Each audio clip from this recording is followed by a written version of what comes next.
Ngithi izoba ichorus kodwa uJehova wathi no ifaneleke ibe ngale ndlela. Ay, my Jesus. My God. Yeah. My Jesus.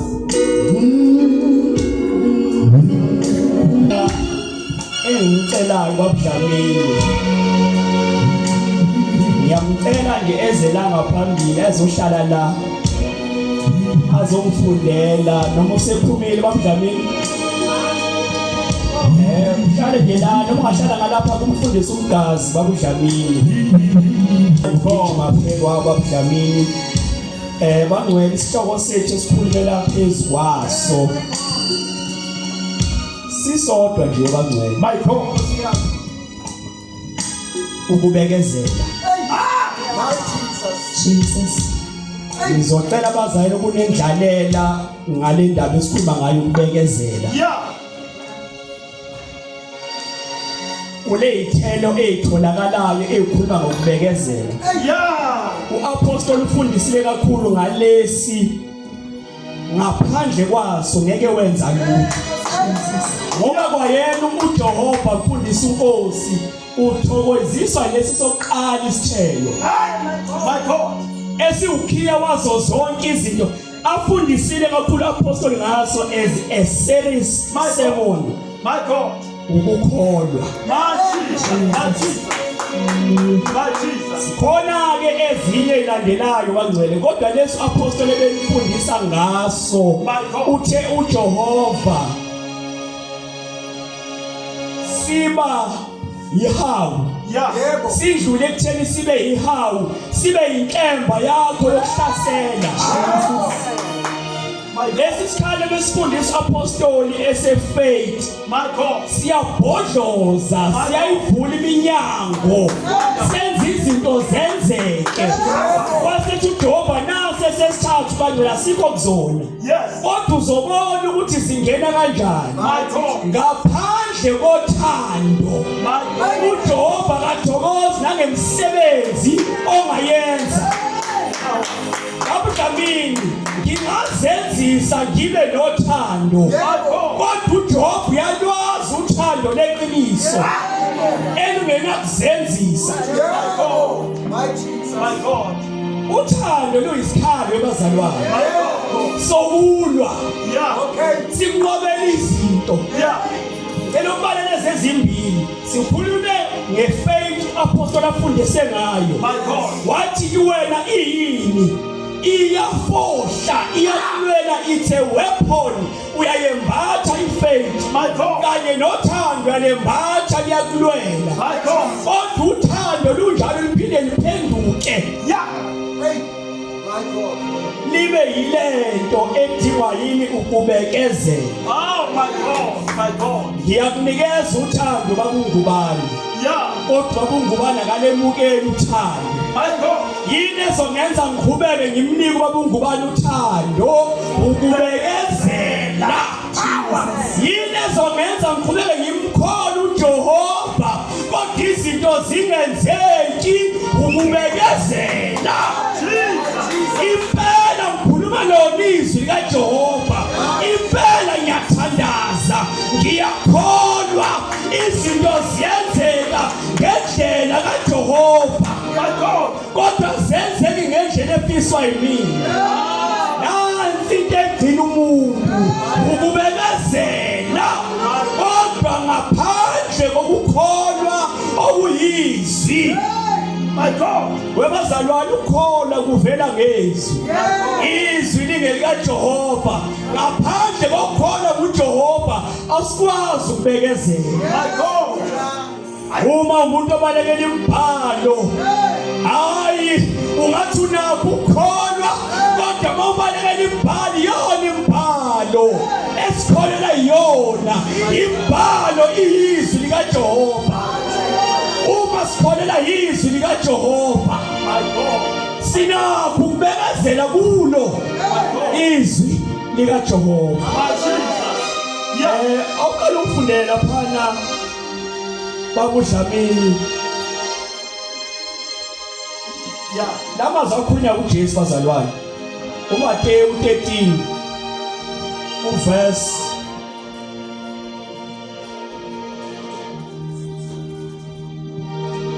u-22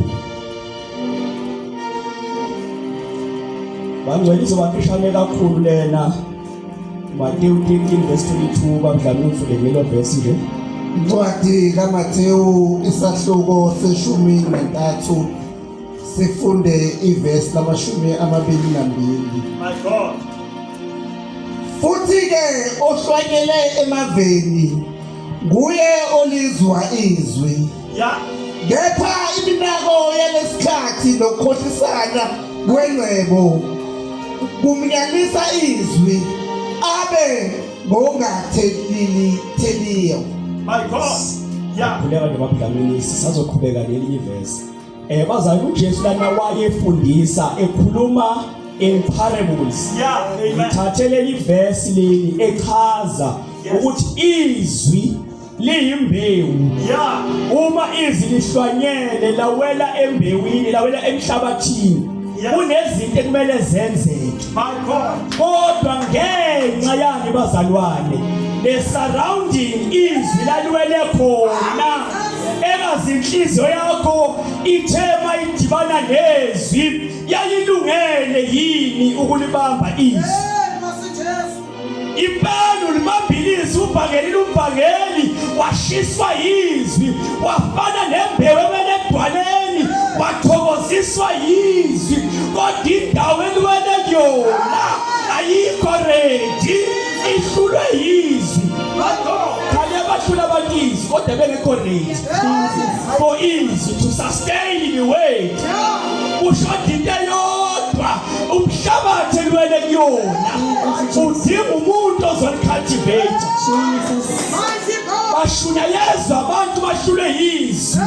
begcwele izinto zezwe esizobenza bangakwazi ukubekezela uyabona nje uhamba uhlulele ekukholweni kunezinto engasiphulwanga enhliziyweni yakho impela ukitaziwe yizwi lakuthinta walizwa waze wanqoba intshumayelo waze wanikela wakhipha izumbulu yini ekwenze lokho uhlulwe yizwi loyo msebenzi abona ngisho nawombhangeli loyo msebenzi umoya ongcwele kodwa indawo eliwele kuyona izwi hayi ayikho ready ukulisustain kunezinto ezisabusa enhlizweni yakho ezenza umuntu ahluleke ukubekezela inhliziyo yakhe iminyene igcwele izinto esizokwenza wehluleke ini ukubekezela ziyini lezi zinto ezehlula umuntu angakwazi ukubekezela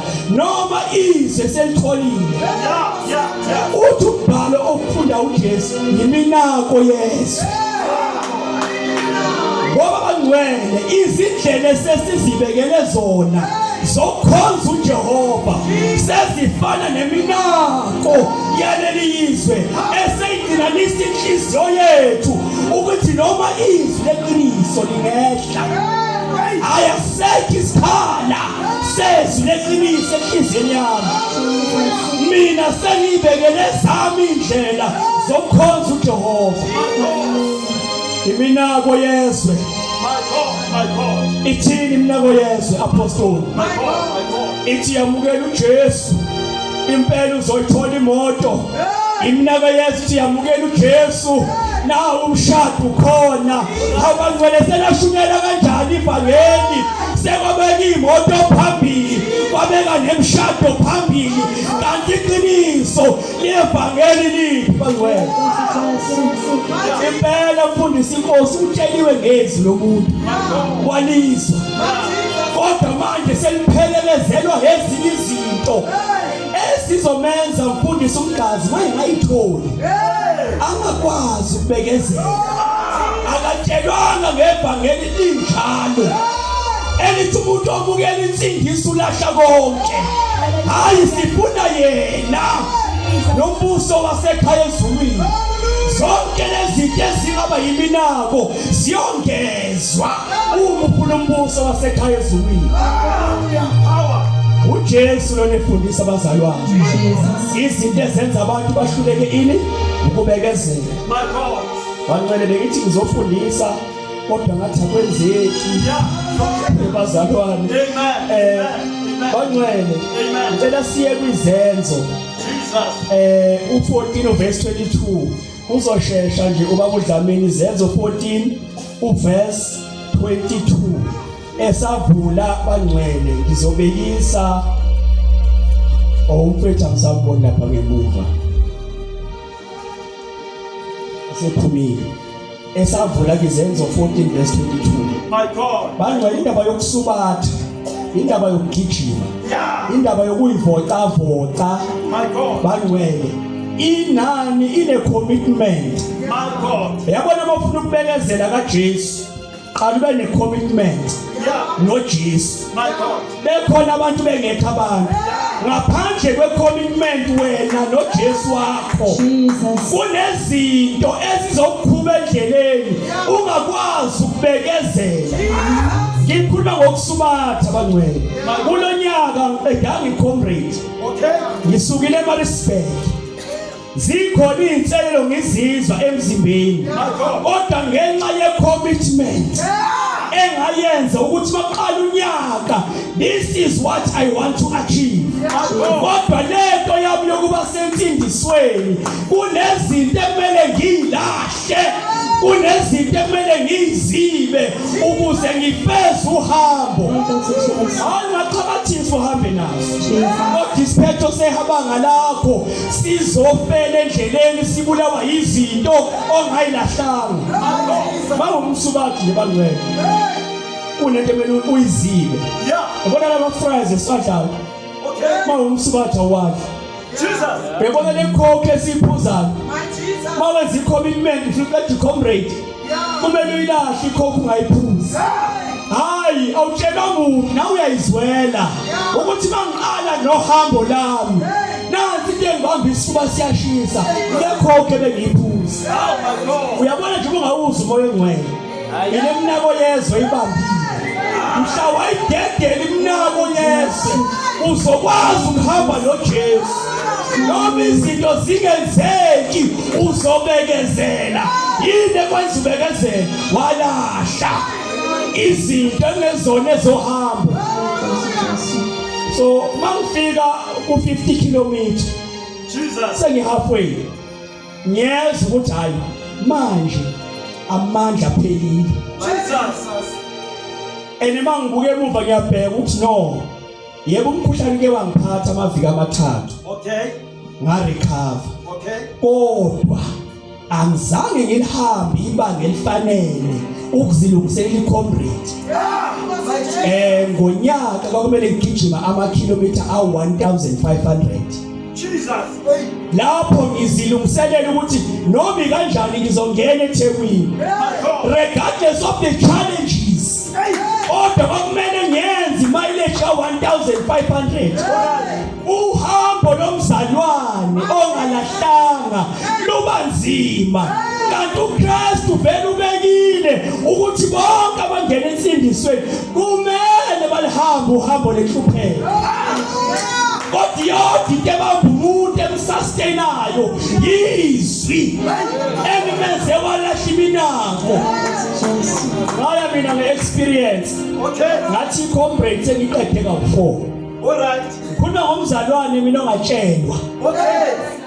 hayi mina ngasindisa qala kunawe All right. hayi le ntshumayelo ngiyakwazi nokuyi-analyze futhi ngiyakwazi nokufake umoya ongcwele engangiboni hayi noma ngishayeka ngizokwenza ngathi angishayekanga kodwa thina sibe sibona ukuthi lolu ushaywa yizinto asayiqhakathisile athi ngifika ku67 km babudlamini kwasekuphele konke sengikhumbula ukuthi yazi ukube ngalalela mhla ngishunya yezwa kuthiwa ngilinde ngibekezele angihlukane nezinto zezwe nebufebe namanyala umshado ngizowuthola kodwa mina ngayifunela wami umshado ngahamba ngayokhendla ngoba ngihlula yini ukubekezela.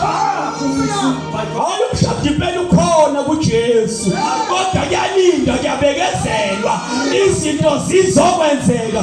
Kodwa mina ngathi hayi mkazi, hayi niyawazi ukuthi ukhona kaNongoma ngiyolanda, lentokazi izongithanda futhi ngizoyishada. Kuba ngabazalwane mina esensindisweni ngoba lesithelo sokubekezela masingekho. Bangcwele kahadele ikhona imoto, kahadele ikhona imoto, ayikafiki. Yini esiyenzayo? Kwakhiwa lesithelo sami sokubekezela. Bayakhona futhi abazalwane bayayibona, kodwa mina yikho indlela engayenza enqamulelayo ukuthola imoto. Ngaphandle kokuthi kunezinto ekumele ngilungise ezingenza ngiqualifye ukuthola imoto, ezemali zami kumele zime kahle. Okuchaza kahade kumele sihlale phansi sibudget indaba yemali. Uma kunezikweletu kumele siye kuzona sibhekane nazo, sizihlele siqede izikweletu. Uhambe ka-credit bureau, mina ngisho umuntu ofuna imoto. Webazalwane siyayiphambanisa lento wemusikhuzwana. Utsheliwe ukuthi imoto ikhona, kodwa wazi kahle ukuthi igama lakho limaningi. Kodwa into yenzayo ukulungisa. Hayi utsheliwe ngomshado ukuthi ukhona, kodwa madoda akho nomshado uzowuthola kanjani? Already wena usuyishadisile. Hayi kuba ngomzalwane oprofetha nsuku zonke etshelo ngezinto zakhe ezikhona, kodwa uzoyithola kanjani izinto eziprofethiwe usabambe zakho? Awuphethe wena uJobe ngayivakashela uyakubona nendoda embhedeni. Manje lesiprofetho osokwenzeka kanjani? Yini bangcwele uhlile nje ukubekezela. Khona umshado wakho, it's in the pipeline, uzokwenzeka. Kodwa yini indaba? Uhlile ukubekezela. Iminako Yesu bona abangani bakho banabantu abahlekisana nabo. Iminako Yesu umjolo webazalwane owenza ukuthi silahlekelane nezinto zikaJehova. Uhambo lakho seliphelile, ngeke wafika ndawo neminako yezwe, izinto ungayilahlile webazalwane. Akufundiseki bazalwane, ukuthi ngiyafundisa akufundiseki. Kodwa iminako yalelizwe iyo lebambela izinto zakho. Awukwazi ukubekezela uma kunenkinga unomuntu obalekelekena uyisonga lakho. Awubhela out ngemali angisenamali, awukhipha sithandwa sami. La ngikhuleka khona wena kunomuntu obalekelekena uyanini uJehova. Bangcwele yazi nasebhasini impela basangithandisisa, ngoba leli vangeli ngitshela lona ngibatshele ebhasini beshula ukubekezela benezinto zabo abazenzayo baze babahade bawuxedise kancane. Ngithi mina imbhalo funde wamdlamini baqinisa imphefumulo yabafundi bebaluleka ukuba beme ekukholweni bethi simele ukungena embusweni kaNkulunkulu ngezinhlupheko eziningi. Angihambe ke bangcwele ngicela nje imzuzu emhlanje elishumi qedwe. Amen. Asilaleleni bangcwele singaqedwa. Kunendawo uphola ashumayela kuzona. Njema ngiyibala ngahluleka nokuyiqeda. Mawungafunda incwadi yezenzo uzothola indawo ashumayela kuzona uphola.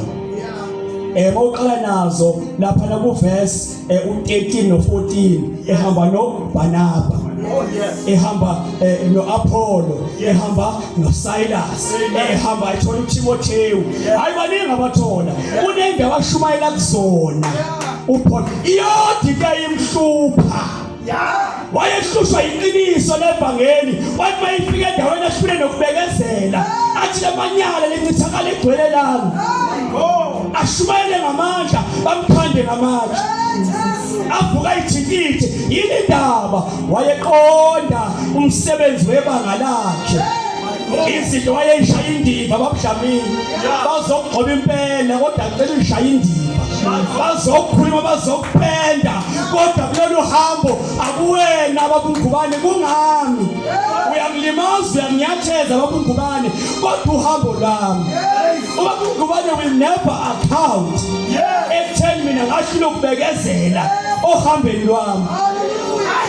No, I cannot bring ukunyathela babungubane phambi kaJehova ngithi baba Jehova ngabuyela ezweni ngaba isindindwa ngenxa kababungubane wanginyathela washumayela ngotshwala ngifika ngakasindiswa ngabona ukuthi ungubane uqondise kumina libuhlungisi kwenza ungakwazi nokubekezela hayi indawo uqala ushumayela kuyona uPaul wayesecool bro.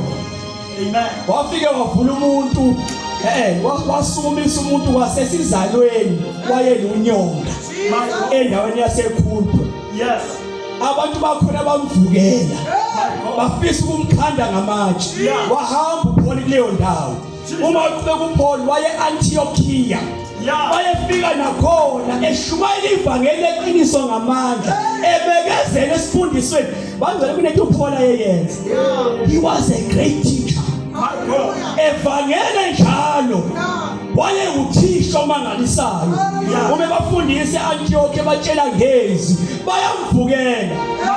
Mina ngikhuluma ngomuntu obekezela efakwe ekomidini kwiministry ekhuluma izinto kwalinjalo your own ministry kuvukela yasubekezela ubathanda kunjalo yasibangcwele angazi mina ngiyofunda kanjani labapostoli yazi sike sibanyathele singaboni akembrace ngesimile umunyatheli lokulimazile umzalwane kodwa abaningi bengaze ayigeje akushaya ngesimile esi extraordinary kodwa ubona ukuthi asela ngishaya iblanda ngoba lesithelo sokubekezela sifakiwe kuyena.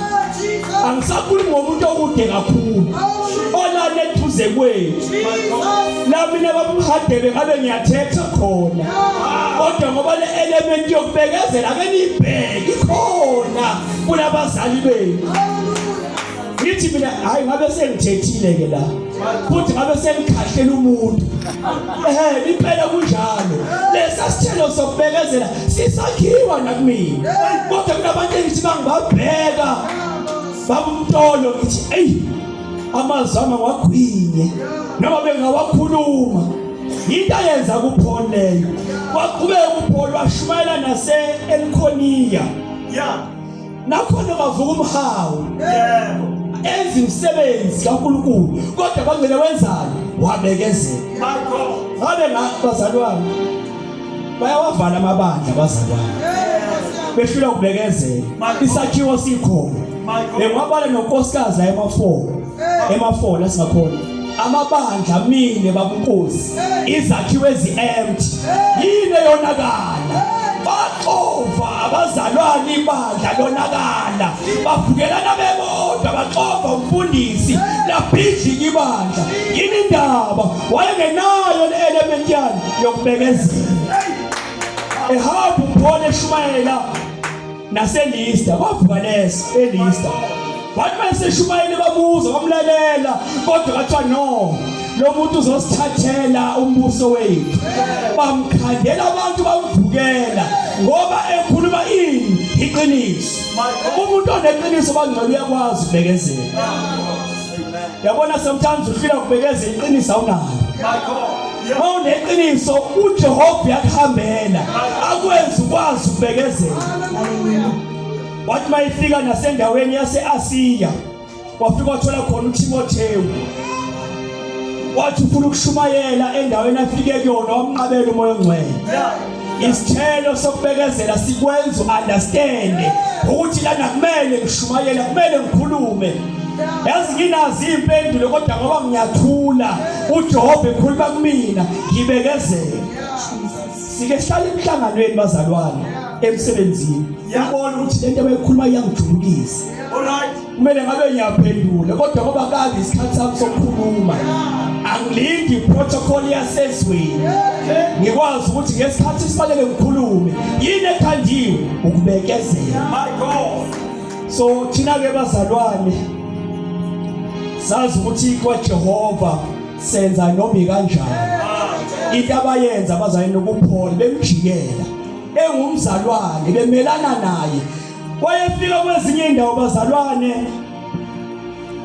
athi mayeshumayela basukume esepodium bamelane nevangeli lakhe kodwa ngoba wayebekezela wakwazi ukunqoba bazalwane nansi enye indawo afika ashumayela kuyona ekuthiwa kuseMakedoniya uNkulunkulu wamhambela lana wamvezela umbono wathi hamba phuthuma uye eMakedoniya uyoshumayela kunendoda ekhalayo mayefika washumayela yize uJobe econfirmile kodwa inhlaselo yabakhona impela ubiziwe ebugazi kodwa mawungakwazi ukubekezela inhlaselo nenhluphekiso bangaphezulu kwakho impela econfirmile mfundisi uSamuel athi ngibizile uJehova kodwa inhlaselo nenhlupheko ibe khona yini edingakalayo ukubekezela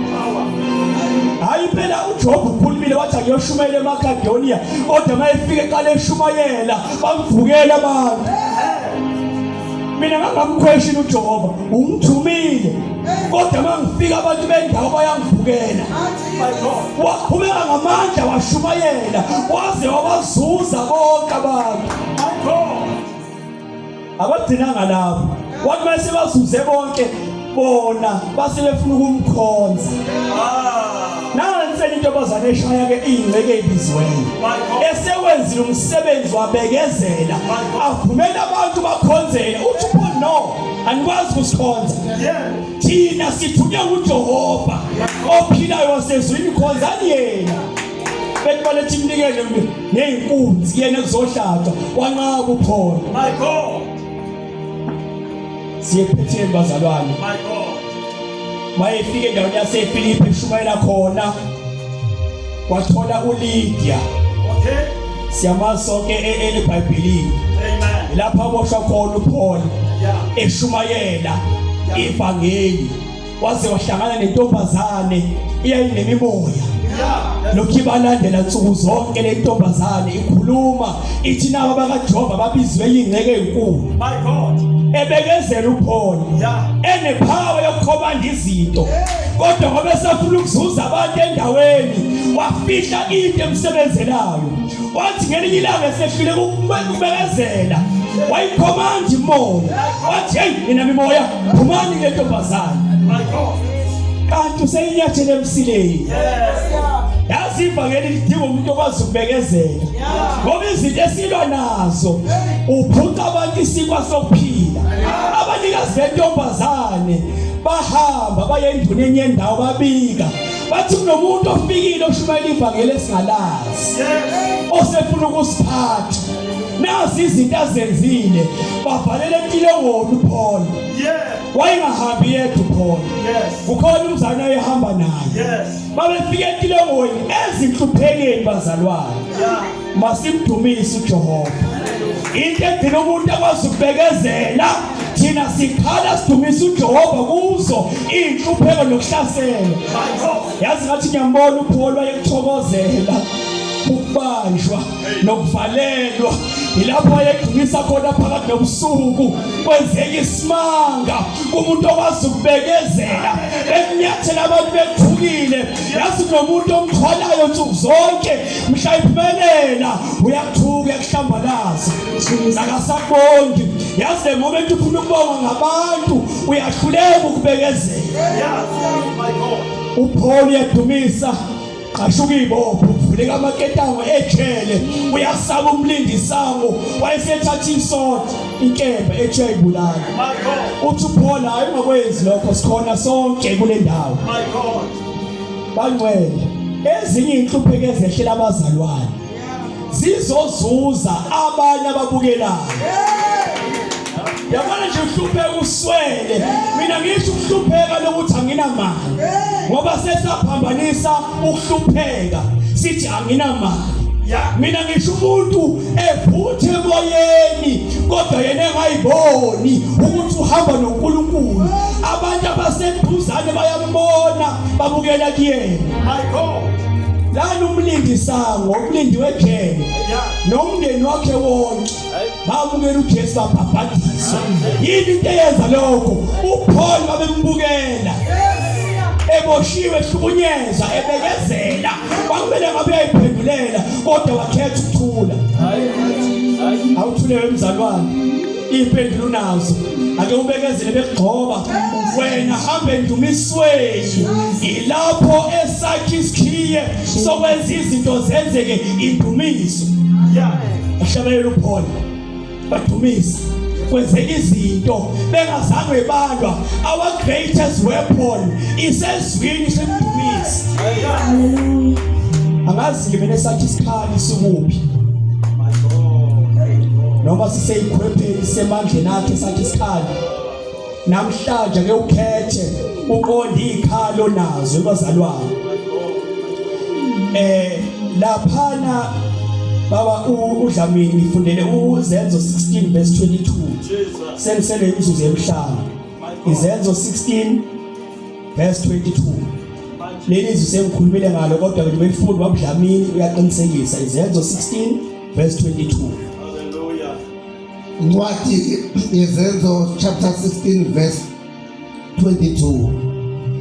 Isixuku sase sibavukela nezinduna zayala ukuba bahlutshulwe izingubo bashaywe ngenduku. Verse 23. Sezibashayile imivimbo eminingi zabaphonsa etilengweni. Zayala umgciniboshwa ukuba abagcine impela. Verse 24. So right ba. Yilokho ebengichaza bazalwane leli izwi njoba ngifunda lemibhalo ikhona lana izinto ezenzeka kuPaul. Sengiya ngasemaphethelweni bangcwele uPaul esikhuluma ngaye. Is the very same Paul esesemncane sabiza ngoSaul. He was the witness uStefan ekhandwa ngamandla. Inkolo yakhe yayifundisiwe ukumelana nevangeli. Kodwa mhla ehlulwa izwi likaJoba ehla uNkulunkulu enza umsebenzi phezu kwakhe uSawuli washintshwa ngisho negama. Umuntu okwazi ukubekezela ezintweni andlula kuzona kushintsha ngisho necharacter yakhe, kushintsha namazwi ngoba uyabekezela ezintweni zonke. Paul ushumayela eThesalonike nakhona bamvukela kwenzeka into efanayo. Ushumayela naseBeria kwenzeka into efanayo. My God. Bangcwele ngeke ngayiqeda kodwa enamandla. Ethe ngithinta mayifike endaweni yase Athens. eAthens